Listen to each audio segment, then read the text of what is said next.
अस्सलामु अलैकुम वरहमतुल्लाहि वबरकातुहू। मैं तारिक रज़ा मिसबाही मदरसा इस्लामिया तालीमुल कुरान अमरिया पीलीभीत यूपी। एक सवाल आया था कि कब्रिस्तान जाना, अल्लाह के रसूल सल्लल्लाहु ताला अलैहि वसल्लम ने कब्रिस्तान जाने की इजाज़त भी दी और कब्रिस्तान में सरकार खुद भी गए और इसको सुन्नत करार दिया गया। और हदीसों में फरमाया गया कि मोमिनीन की इस्लाह के लिए सबसे बेहतर जगह कब्रिस्तान, मोमिनीन की हिदायत के लिए कोई अच्छी बातें ना भी बताए, बंदे को और उसके दिल में खौफ और डर पैदा करने के लिए कब्रिस्तान की जियारत और कब्रिस्तान जाना, यही उस बंदे के लिए काफी है। अब मोमिनीन के कब्रिस्तानों में जाना सुन्नत है और औलाद पर यह फर्ज है कि वालिदैन के इंतकाल के बाद वो अपनी वालिदैन की कब्रों की जियारत करें। मुतलकन हुक्म है, जब मौका मिले तब वालिदैन की कब्रों की जियारत, वालिदैन की कब्रों की हाजिरी और वालिदैन की कब्रों पर पहुंचकर आयत कुरान पढ़ना, ये बहुत अजर और सवाब है। आका करीम अलैहिस्सलातु वस्सलाम ने फरमाया, मन नजरा इला वजिल वालिदैन फक़द हज्जल मकबूला, कि जो बंदा मोहब्बत से सुन्नत रसूल समझकर माँ या बाप या दोनों की जियारत करे तो अल्लाह ताला उस बंदे की निगाह हटने से पहले उस बंदे को वालिदैन के चेहरे की जियारत के बदले हज्जे मकबूल का सवाब अता फरमाता है।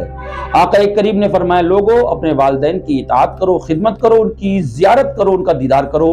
सहाबा किराम ने अर्ज किया, या रसूल अल्लाह, और जिसके माँ बाप दुनिया में ना हो तो आका ने फरमाया वो अपने वालिदैन की कब्रों की जियारत करे। तो हदीस से साबित हो गया कि वालिदैन हयात हों तो के चेहरे की जियारत और वालिदैन के वफात के बाद, इंतकाल के बाद उनकी कब्रों की जियारत करना, ये भी हज्जे मकबूल के बराबर अज्र अता होने का जरिया है।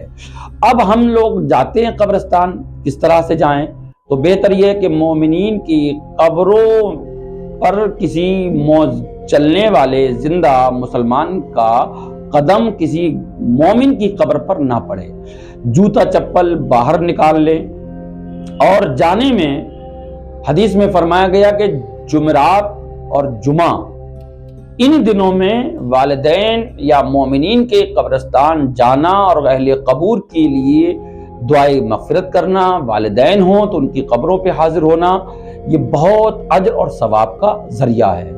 जाने के लिए हम और आप नमाज जुमा पढ़ें। वैसे तो हर दिन नमाज फजर के बाद चाहिए कि अपने वालिदैन की कब्रों पर जाएं, उनके लिए ईसाले सवाब करें और उस ईसाले सवाब से माँ बाप की रूहों को आसानी और सवाब पहुंचता है।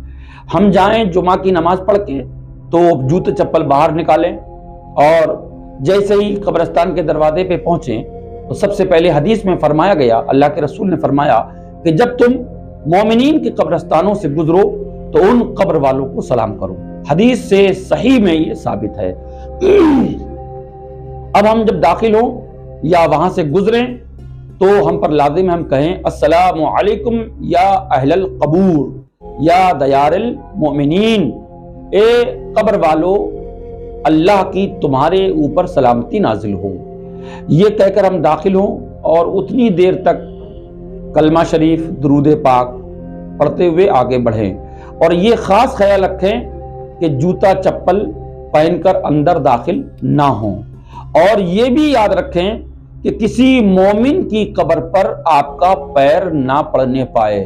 जिस तरह से हदीस में फरमाया गया कि जिस तरह से किसी जमीन के ऊपर, जिंदा के ऊपर किसी का कदम पड़ता है तो उसे जो तकलीफ होती है, बेआइन ही वही तकलीफ किसी जिंदा आदमी के गुजरने की वजह से और किसी मोमिन की कब्र पर पैर पड़ने की वजह से उस कब्र वाले को भी ये तकलीफ होती है।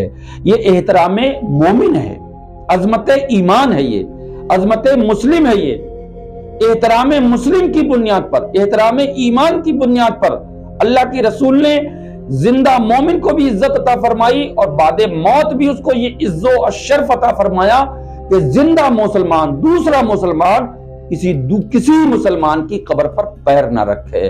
अब बंदा जब वहां जाए तो अदब और एहतराम के साथ, और ये जगह इबरत की है, नसीहत की जगह है। ये यहां पर इंसान को इबरत हासिल करना चाहिए कि जैसे आज मुझसे पहले के लोग यहां पर जेर जमीन मदफून हैं, गड्ढे जमीन के ये बतला रहे हैं, तख्ते निकले हुए ये बतला रहे हैं कि तुमसे पहले ये भी दुनिया में थे, आज ये सब के सब शहर खामोशा में हैं। तो हम लोगों को वहां जाने के जो आदाब हैं कि चप्पल बाहर निकालें, नमाज जुमा या जो भी नमाज हो वो पढ़कर जाएं, अपने कब्र वालों के लिए दुआ करें, ईसाले सवाब करें, माँ बाप हो तो उनकी कब्र की जियारत करें। आका फरमाते हैं कि जब औलाद माँ बाप की कब्र पे पहुंचती है और कुरान पढ़ती है तो उनकी रूहें सुनती हैं, और वो औलाद जब सलाम करती है तो माँ बाप की रूहें औलाद के सलाम का जवाब देती हैं, और औलाद जो माँ बाप के लिए सलाह सवाब करती है, जो कुरान पढ़ती है, वो सब सुनती हैं। और औलाद जब दुआ करती है तो वो आमीन कहती हैं, और माँ बाप की रूहें कब्र में अल्लाह की बारगाह में अपनी औलाद के तरक्की रिस्क और तरक्की उम्र की कब्र से दुआ करती हैं। और वही ममता, वही प्यार पलट आता है जब बेटे को माँ कब्र पर देखती है, जब बेटे को बाप अपनी कब्र पर देखता है तो उसकी रूह कब्र में मचलती है और अपनी औलाद के लिए वो कब्र से दुआ करते हैं। तो हर औलाद पर लाजिम है कि वो कम अज कम जुमा के दिन बाअदब होकर, खुशबू लगाकर, नमाज जुमा पढ़ के अपने वालिदैन की कब्र पर जरूर पहुंचे। और जैसे ही बंदा मोमिन अपने माँ बाप की कब्र को देखता है तो हदीस के मुताबिक जो अजर व सवाब माँ बाप के चेहरे दुनिया में जिंदगी में देखने में अल्लाह ताला जो अजर अता फरमाता है, वही अजर अल्लाह तबारक व तआला माँ बाप की कब्रों को देखने वाली औलाद को भी अता फरमाता है। हम सब पर लाजिम है कि हम कब्र वालों की जियारत करें, कब्रिस्तान जाएं और उससे इबरत हासिल करें, उससे नसीहत हासिल करें, और अल्लाह की बारगाह में अपने इस्लाम और ईमान पर इस्तिकामत की दुआ करें, अपने गुनाहों की दुआ, मगफिरत की दुआ करें, और जुमला मोमिनीन जो मदफून है उस कब्रिस्तान में सबके लिए दुआ करेंगे तो सब पलटकर अल्लाह की बारगाह में हमारे और आपके लिए दुआ करेंगे। अल्लाह ताला हम सबों को अजमत कब्रिस्तान और अजमत कब्र मोमिन अता फरमाए, उनका लिहाज अता फरमाए, और कब्रों की ताजीम और उनका अदब करने की हमें तौफीक अता फरमाए। अस्सलामु अलैकुम व रहमतुल्लाहि व बरकातहू।